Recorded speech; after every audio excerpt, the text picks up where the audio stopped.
नमस्कार दोस्तों, केशियन हेडलाइंस सच का आईना में आपका स्वागत है। देखिए राजनीति, मनोरंजन, बिजनेस, खेलकूद, धर्म और देश दुनिया की प्रमुख खबरें। 34 साल बाद नई शिक्षा नीति 2020 को मंजूरी, 5वीं क्लास तक मातृभाषा में पढ़ाई। आइए जानते हैं कुछ बड़ी बातें। नई शिक्षा नीति 2020 को कैबिनेट की मंजूरी मिल गई है। केंद्रीय मानव संसाधन विकास मंत्री रमेश पोखरियाल निशंक और सूचना प्रसारण मंत्री प्रकाश जावड़ेकर ने बुधवार को प्रेस वार्ता कर इसकी जानकारी दी।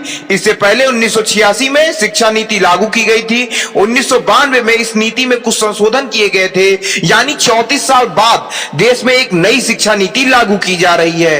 पूर्व इसरो प्रमुख के कस्तूरी रंगन की अध्यक्षता में विशेषज्ञों की एक समिति ने इसका मसौदा तैयार किया, जिसे प्रधानमंत्री नरेंद्र मोदी की अध्यक्षता में कैबिनेट ने बुधवार को मंजूरी दी। नई शिक्षा नीति में स्कूल शिक्षा से लेकर उच्च शिक्षा तक कई बड़े बदलाव किए गए हैं। नई शिक्षा नीति 2020 की कुछ मुख्य बातें। नई शिक्षा नीति में 5वीं क्लास तक मातृभाषा, स्थानीय या क्षेत्रीय भाषा में पढ़ाई का माध्यम रखने की बात कही गई।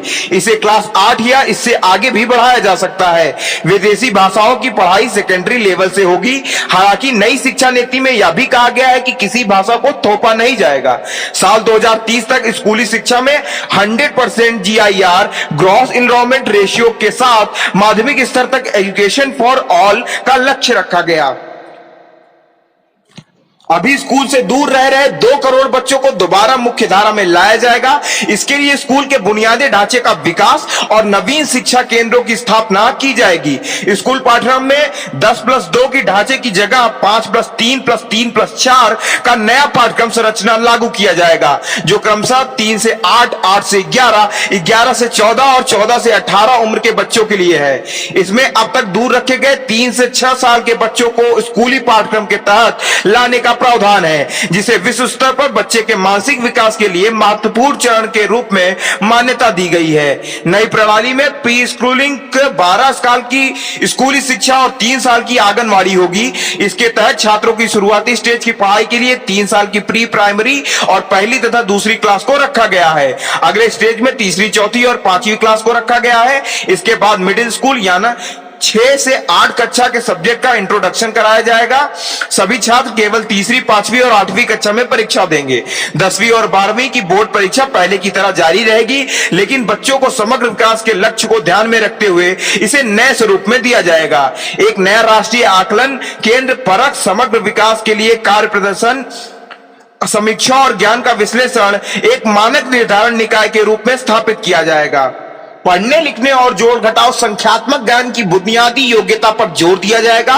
बुनियादी साक्षरता और संख्यात्मक ज्ञान की प्राप्ति को सही ढंग से सीखने के लिए अत्यंत जरूरी एवं पहली आवश्यकता मानते हुए NEP 2020 में मानव संसाधन विकास मंत्रालय द्वारा बुनियादी साक्षरता और संख्यात्मक ज्ञान पर एक राष्ट्रीय मिशन की स्थापना किए जाने पर विशेष जोर दिया गया। NCERT 8 वर्ष की आयु तक के बच्चों के लिए प्रारंभिक बचपन देखभाल और शिक्षा NCP-FCCI के लिए एक राष्ट्रीय पाठ्यक्रम और शैक्षणिक ढांचा विकसित करेगा। स्कूलों में शैक्षणिक धाराओं, पाठ्येतर गतिविधियों और व्यावसायिक शिक्षा के बीच खास अंतर नहीं किया गया है। सामाजिक और आर्थिक नजरिए से वंचित समूहों SEDG की शिक्षा पर विशेष जोर दिया जाएगा। शिक्षकों के लिए राष्ट्रीय प्रोफेशनल मानक NPST राष्ट्रीय अध्यापक शिक्षा परिषद द्वारा 2022 तक विकसित किया जाएगा, जिसके लिए NCERT SCERT शिक्षकों और सभी स्तरों और क्षेत्रों के विशेषज्ञ संगठनों के लिए परामर्श लिया जाएगा। मानव संसाधन विकास मंत्रालय का नाम बदलकर शिक्षा मंत्रालय कर दिया गया है। इसका मतलब है कि रमेश पोखरियाल निशंक अब देश के शिक्षा मंत्री कहलाएंगे। GDP का 6% शिक्षा में लगाने का लक्ष्य था, जो अभी 4.43% है। नई शिक्षा का लक्ष्य 2030 तक 3 से 18 आयु वर्ग के प्रत्येक बच्चे को गुणवत्तापूर्ण शिक्षा प्रदान करना है। 6ठी क्लास के वोकेशनल कोर्स शुरू किए जाएंगे। इसके लिए इसके इच्छुक छात्रों को 6ठी क्लास के बाद ही इंटर्नशिप करवाई जाएगी। इसके अलावा म्यूजिक और आर्ट्स को बढ़ावा दिया जाएगा। इन्हें पाठ्यक्रम में लागू किया जाएगा। उच्च शिक्षा के लिए एक सिंगल रेगुलेटर रहेगा। लॉ और मेडिकल शिक्षा को छोड़कर समस्त उच्च शिक्षा के लिए एकल अति महत्वपूर्ण व्यापक निकाय के रूप में भारत उच्च शिक्षा आयोग का गठन किया जाएगा। HCCI के 4 स्वतंत्र वर्टिकल होंगे। विनियमन के लिए राष्ट्रीय उच्चतर शिक्षा नियामकीय परिषद NHCRC, मानक निर्धारण के लिए समान शिक्षा परिषद GC, वित्त पोषण के लिए उच्चतर शिक्षा अनुदान परिषद HEGC और प्रत्यायन के लिए राष्ट्रीय प्रत्यायन परिषद NSE उच्च शिक्षा में 2035 तक 50% JER ग्रॉस इन्वॉल्वमेंट रेशियो पहुंचाने का लक्ष्य है। फिलहाल 2018 में आंकड़ों के अनुसार JER 26.3% है। उच्च शिक्षा में 3.5 करोड़ नई सीटें जोड़ी जाएंगी। पहली बार मल्टीपल एंट्री और एग्जिट सिस्टम लागू किया जाएगा। आप इसे ऐसे समझ सकते हैं कि आज की व्यवस्था में अगर 4 साल इंजीनियरिंग पढ़ने या 6 सेमेस्टर पढ़ने के बाद किसी कारणवश आगे नहीं बढ़ पाते हैं तो आपके पास उपाय नहीं होता है, लेकिन मल्टीपल एंट्री और एग्जिट सिस्टम के बाद 1 साल के बाद सर्टिफिकेट, 2 साल के बाद डिप्लोमा और 3-4 साल बाद डिग्री मिल जाएगी। इससे उन छात्रों को बहुत फायदा होगा जिनकी पढ़ाई बीच में किसी वजह से छूट जाती है। नई शिक्षा नीति में छात्रों को यह आजादी भी होगी कि अगर वो कोई कोर्स बीच में छोड़कर दूसरे कोर्स में दाखिला लेना चाहे तो वो पहले कोर्स के एक खास निश्चित समय में ब्रेक ले सकते हैं और दूसरा कोर्स ज्वाइन कर सकते हैं। उच्च शिक्षा में कई बदलाव किए गए हैं। जो छात्र रिसर्च करना चाहते हैं उनके लिए 4 साल का डिग्री प्रोग्राम होगा। जो लोग नौकरी में जाना चाहते हैं वो 3 साल का ही डिग्री प्रोग्राम करेंगे, लेकिन जो रिसर्च में जाना चाहते हैं वो 1 साल और MA के साथ 4 साल के डिग्री प्रोग्राम के सीधे PhD कर सकते हैं। उन्हें MPhil करने की जरूरत नहीं होगी। शोध करने के लिए पूरी उच्च शिक्षा में एक मजबूत अनुसंधान संस्कृति तथा अनुसंधान क्षमता को बढ़ावा देने के लिए एक शीर्ष निकाय के रूप में नेशनल रिसर्च फाउंडेशन NRF की स्थापना की जाएगी। NRF का मुख्य उद्देश्य विश्वविद्यालयों के माध्यम से शोध की संस्कृति का सक्षम बनाना होगा। NRF स्वतंत्र रूप से एक सरकार द्वारा एक बोर्ड ऑफ गवर्नर्स द्वारा शासित होगा। उच्च शिक्षा संसाधनों की फीस चार्ज देने के मामले में पारदर्शिता लानी होगी।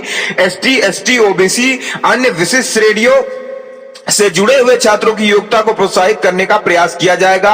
छात्रवृत्ति प्राप्त करने वाले छात्रों की प्रगति को समर्थन प्रदान किया जाना, उन्हें बढ़ावा देना और उनकी प्रगति को ट्रैक करना। राष्ट्रीय छात्रवृत्ति पोर्टल का विस्तार किया जाएगा। निजी उच्च शिक्षण संस्थानों को अपने यहाँ छात्रों को बड़ी संख्या में मुफ्त शिक्षा और छात्रवृत्तियों की पेशकश करने के लिए प्रोत्साहित किया जाएगा। पाठ्यक्रम क्षेत्रीय भाषाओं में विकसित किए जाएंगे। वर्चुअल लैब विकसित की जा रही है। एक राष्ट्रीय शैक्षिक टेक्नोलॉजी NETF बनाया जा रहा है।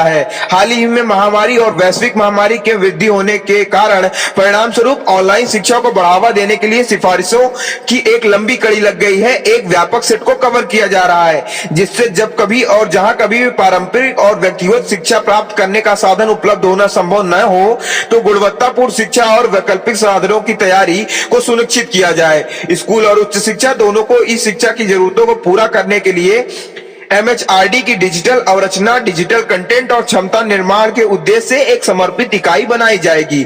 सभी भारतीय भाषाओं के लिए संरक्षण, विकास और उनके जीवंत बनाने नई शिक्षा नीति में पाली, फारसी और प्राकृत भाषाओं के लिए एक Indian institute of translation and interpretation IITI राष्ट्रीय संस्थान की स्थापना करने, उच्च शिक्षा संस्थानों में संस्कृत और सभी भाषा विभागों को मजबूत करने और ज्यादा से ज्यादा उच्च शिक्षण संस्थानों के कार्यक्रमों में शिक्षा के माध्यम के रूप में मातृभाषा, स्थानीय भाषा का उपयोग करने की सिफारिश की गई। एशियन हेडलाइंस पर हमारे चैनल को लगातार देखने के लिए सब्सक्राइब करें, बेल आइकन दबाकर अप्रूव करें।